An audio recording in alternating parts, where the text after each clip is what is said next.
Isa sa mga ikinukonsidera ng mga Pilipinong mamimili ng sasakyan ay ang mas mura ngunit mas praktikal at sulit pa. Kaya naman sa video na ito ay tatalakayin natin ang isang modelong masasabi mong napakasulit sa abot kayang presyo lang. Marami ng gamit at mga safety features, matibay at mapagkakatiwalaan pa sa mahabang panahon. Mula sa Toyota na pinakamurang sasakyan ngayon ng brand na para sa 7 pasahero.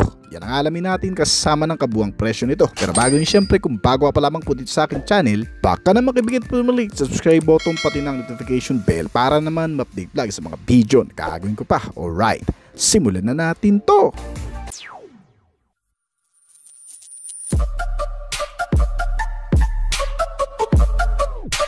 Isang small multipurpose vehicle na pinagsamang practicality at cost effectiveness na may affordable package na inilabas sa bansa at naging popular choice ng maraming pamilyang Pilipino, itong Toyota Avanza.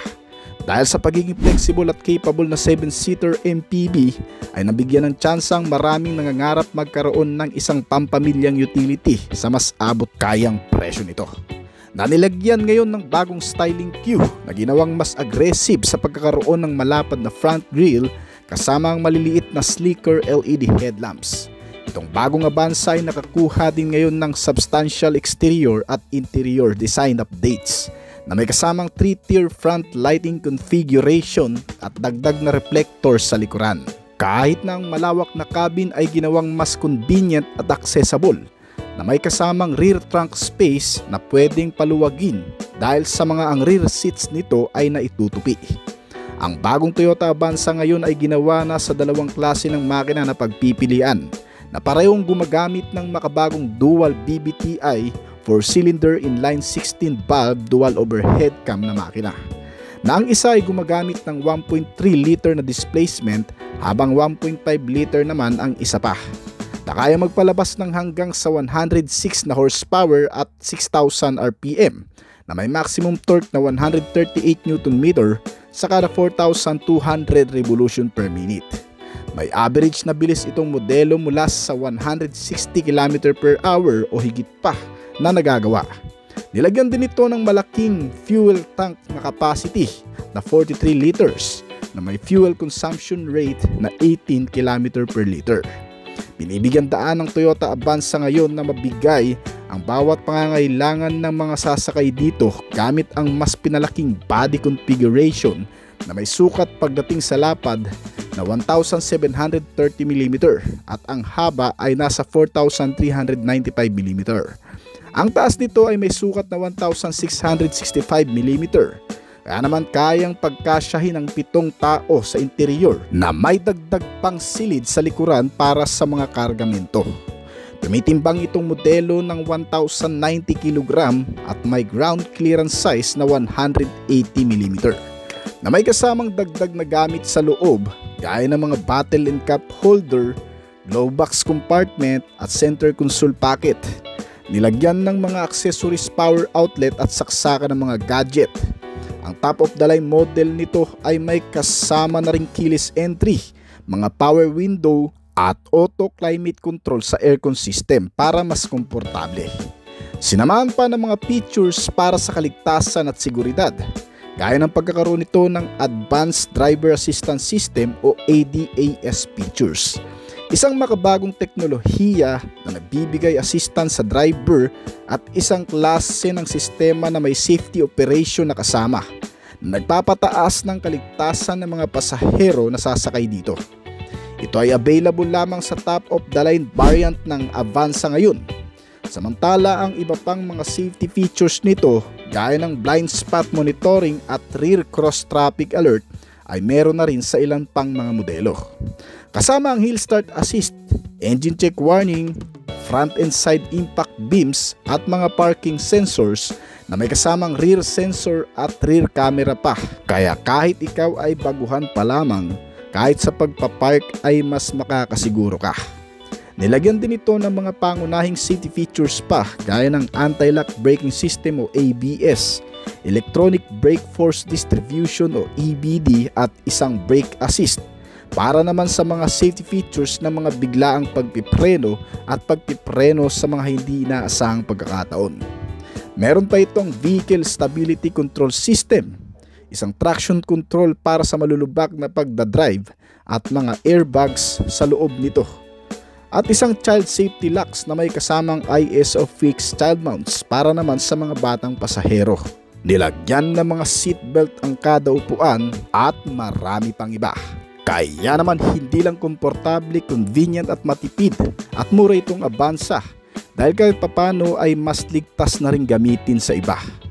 Pagdating naman sa chassis and suspensions, ang Avanza ay may matibay na chassis frame na gawa sa isang aluminum steel body frame na ginawang durable, mahusay at flexible ang modelo.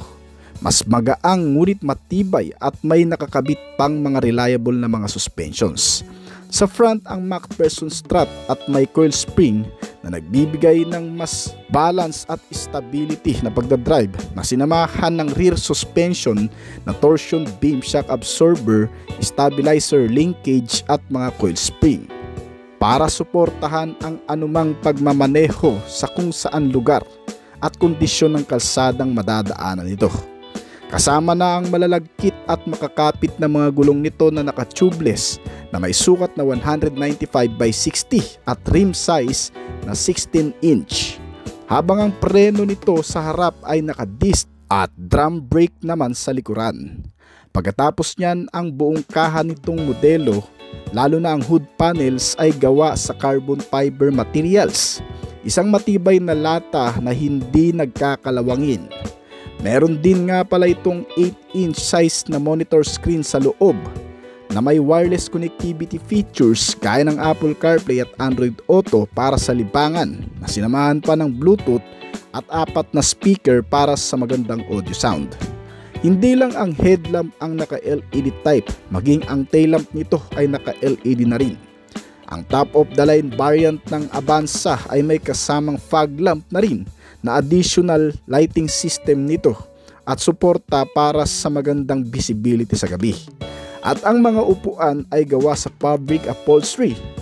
Meron na rin itong mga security features para iwas carnap, gaya ng central locking, power door locks, engine immobilizer system, anti-theft device at anti-theft alarm system. Bagamat medyo kulang pa ay wala ka na rin namang masasabi dahil mas mura lang naman ang halaga nito na nagre-rate sa estimated price mula sa 838,000 hanggang sa 1,065,000 pesos. Meron itong 6 na variant na pagpipilian at ang pinakamura nito ay sulit na rin naman. Dito sa bansa, ang isa sa pinakamabentang klase ng sasakyan ay ang MPV car category. Mas maliit ito kumpara sa SUV pero kaya rin itong magsakay ng higit sa 5 tao, may 5 pintuan at mas affordable kumpara sa SUV car. Kaya naman kung ikaw ay nagpaplano pa lamang ding kumuha ng isang sasakyang magagamit sa pang-araw-araw at para sa pamilya, baka makatulong sa iyo ang video na ito dahil tatalakayin natin ang pinakamura at praktikal na multipurpose vehicle dito sa bansa. Ang 7-seater na ito ay nakakapagtakang mas mura pa sa mga 5-seater na sedan type. At yan ang aalamin natin ngayon, ang ilan sa iba pang mga detalye na talagang nai-upgrade sa makabagong teknolohiya. Maging external features design ay hindi rin nagpapahuli. Pero bago pa man natin ipagpatuloy ito guys, kung bago ka pa lamang po dito sa akin channel, baka naman kaibigan pwede mo maklik yung subscribe button pati na ang notification bell para naman ma-update ka palagi sa mga video na gagawin ko pa. Alright, simulan na natin to!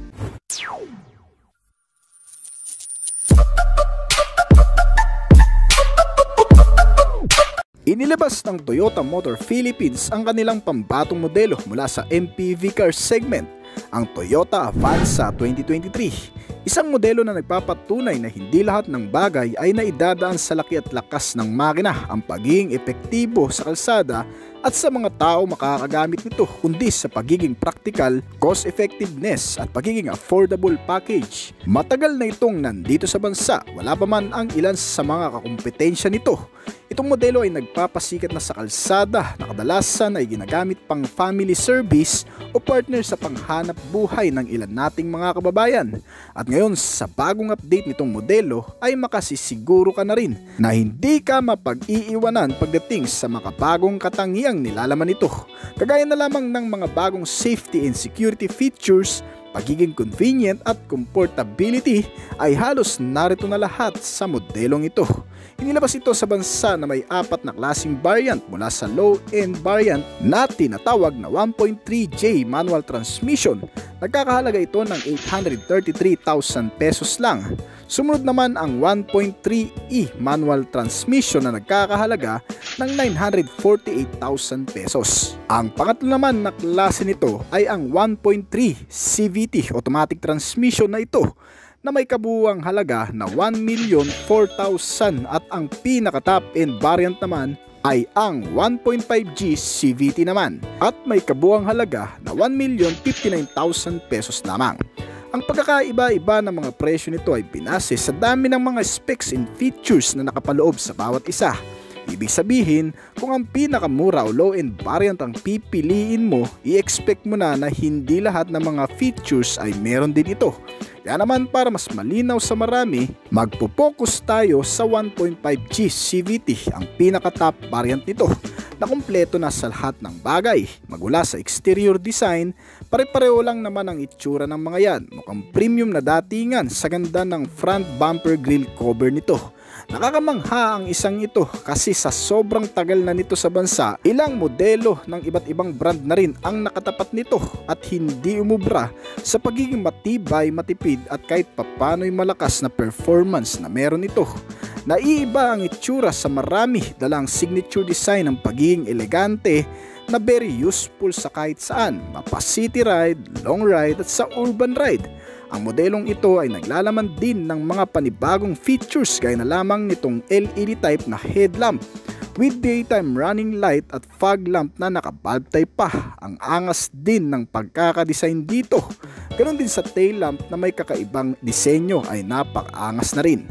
Naka-LED type na rin ang bulb nito kaya wala ka nang masyadong poproblemahin pa. At pagdating naman sa makina, itong modelo ay pinapagana ng 1,496 cubic centimeter na displacement capacity, naka 1.5 liter gasoline engine inline 4 cylinder, 16 valve dual overhead cam at may fuel system na electronic fuel injected type na sinamahan pa ng Euro 4 compliance, kaya hindi lamang matipid ay eco-friendly na rin. May compression ratio naman ito na 11.5:1 na konektado naman sa CVT type transmission at gearbox na variable speed. Ang naka front wheel drive na automatic transmission nito ay kaya ring mag-produce ng maximum output level na 105 horsepower sa kada 6,000 revolution per minute at 138 Nm of torque naman sa kada 4,200 revolution per minute. Ang maximum top speed din na nagagawa nito ay umaabot sa 182 km/h na kabuang bilis. May fuel tank capacity na 43 liters at kayang kumonsumo ng pinakamatipid na paraan na hanggang sa 18 km/liter. May titipid pa ito kung sa maluluwang na kalsada mo gagamitin. At pagdating naman sa ilan pang bagay na meron ito, ang mga safety features. Dahil gaya ng marami, ang modelong ito ay hindi rin magpapaulis sa bagay na yan. Sagana rin ito sa napakaraming mga safety sense kagaya ng anti-lock braking system, isang sistema na nag-a-unlock sa mahigpit na kapit ng brake kapag biglaan mo itong nagamit. Dahil dito ay maiiwasan ang pagkadulas at bibigyan ka ng pagkakataong makaiwas sa kung anuman ang mababangga mo. Number 2, meron na rin itong traction control system na tumutulong naman na mas maging ligtas at balanse ang pag-andar ng sasakyan sa oras na ito ay mapapadaan sa malulubak, matutubig at madudulas na kalsada. Dahil dito ay ma-maintain na rin ng driver ang pagiging stable sa pagmamaneho. Pangatlo naman ay ang Vehicle Stability Control System, isang sistema na mahalaga rin na meron ng isang sasakyan. Nagme-maintain na rin ito ng mas maayos na biyahe kahit pabago-bago man ang panahon at kalsada na yung dadaanan. Magiging stable pa rin ang takbo niyan umulan man o umaraw. Meron na rin itong crash sensor, isang sistema na nagpapagana sa mga alarm o horn na nagbibigay ng malakas na sound na parang pagkabigla sa maaaring kahinatnan kung ito ay mababangga o nabangga na. Kumbaga sa tao ay mapapahiyaw ka kapag nagugulat ka sa biglaang pangyayari na kung saan maging ang mga airbags nito sa front, driver side at passenger ay otomatikong gagana at lalabas na rin para naman maalalayan ang mga pasahero nito. Meron na rin itong seatbelt warning. Sa mga hindi gumagamit ng seatbelt ay mawawarningan naman ang pasahero o driver na kung sino ang hindi naka-seatbelt sa oras na nakasakay dito. Meron na itong mga child safety locks, day and night rear view mirror, meron na ring front and side impact beams, may engine check warning na papaalalahanan ka rin kung sakali nagkakaroon man ng malfunction sa loob ng makina nito. Meron na rin itong ISO fixed child seat mounts na poprotekta naman sa mga bata o baby na kasama natin dito sa loob ng sasakyan.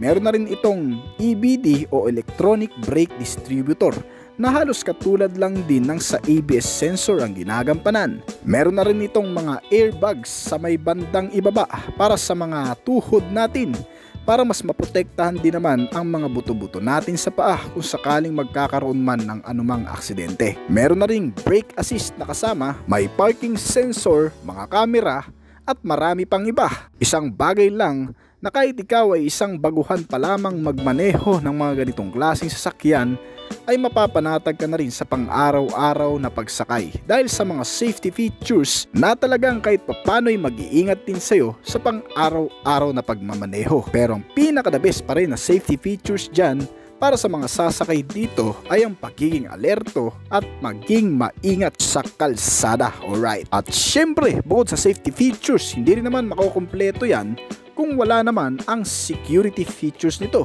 Nilagyan ng ilang mga bakabagong sistema na makatutulong naman na maging kampante ka sa pang-araw-araw sakaling ikaw ay walang sariling parking sa iyong bahay at iniiwan mo lamang ang iyong sasakyan sa labas na hindi ka sigurado kung ligtas sa maaaring magtangkang nakawin ito. Ang mga sistemang ito ang makatutulong sa bagay na yan para maging secured na rin. Kagaya na lamang nitong central locking. Ang central locking ay nakaposisyon sa iisang pintuan lamang sa driver side na kung saan kahit sa isang pintuan na lamang ang mag-manage ng lock ng lahat ng pintuan nito ay otomatikong hindi na mabubuksan pa ang iba pang mga pintuan nito kapag na-activate na ang mismong central locking.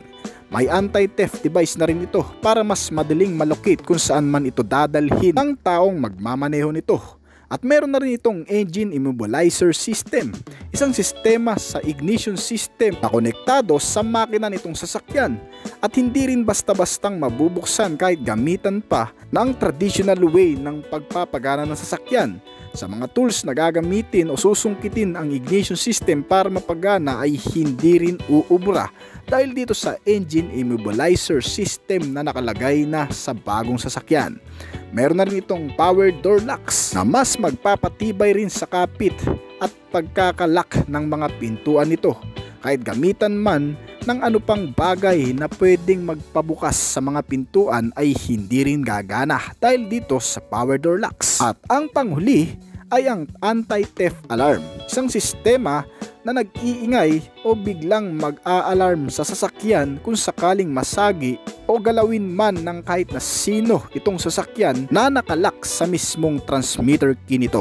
Kaya naman dito pa lamang ay mabubulabog na ang lahat ng makakarinig nito. Alright. At bukod pa dyan mga kaibigan, pagdating naman sa entertainment and communication, para naman hindi tayo bagutin o antukin sa napakahabang biyahe, nilagyan ng TV screen na may 8 inches at di touchscreen na rin.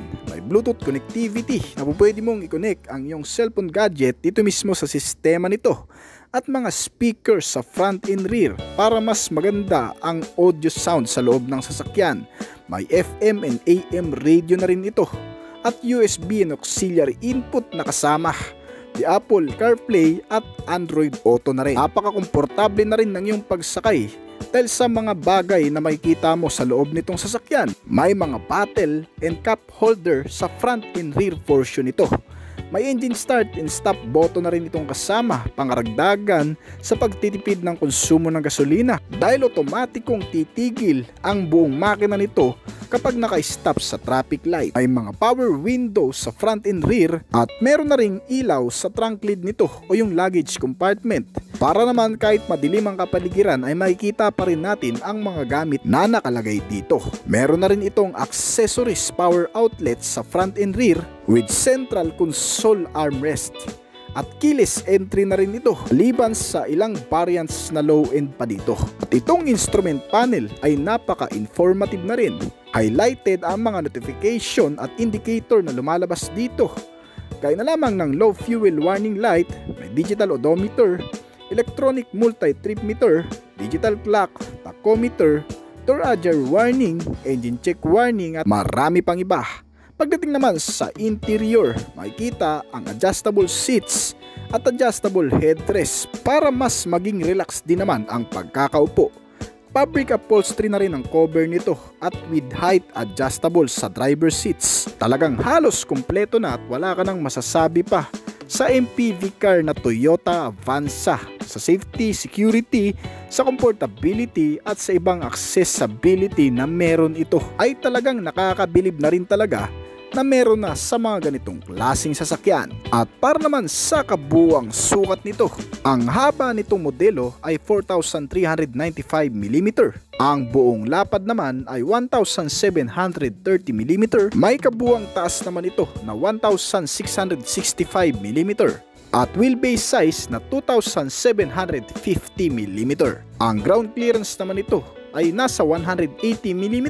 Kaya kahit sa matutubig o malulubak mo man na kalsada ito may daan, ay kayang-kaya lang din nitong sasakyan. May kabuuang bigat na 1,090kg at turning radius kung sakaling ikaw ay mag-U-turn ay umabot lamang ng 4.9 meters. Ang nasasakop na espasyo sa kalsada nito.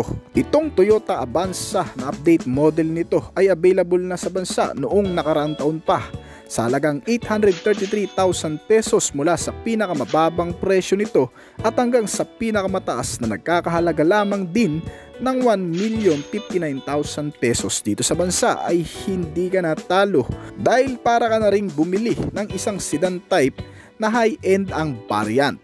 Ang pinakamurang pampamilyang sasakyan na MPV car, Toyota Avanza. So hanggang dito na lamang po siguro ang ating video, pero bago po tayo magtapos ay nais ko po munang magpasalamat sa mga patuloy na sumusuporta, tumatangkilik at nag-abang palagi sa mga video na ina-upload natin dito sa ating channel. Maraming salamat po at shoutout po sa inyo guys. Ngayon kung bago ka pa lamang din po dito sa ating channel, baka naman kaibigan pwede mo maklik ng subscribe button pati na ang notification bell para naman ma-update kita palagi sa mga video na gagawin ko pa. At syempre hintayin ko rin ang opinion at comment mo sa ibaba kung may mga katanungan ka tungkol sa video na ito.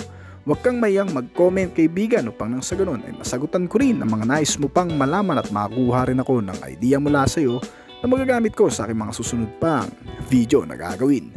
This is Oblis Collection. Thank you!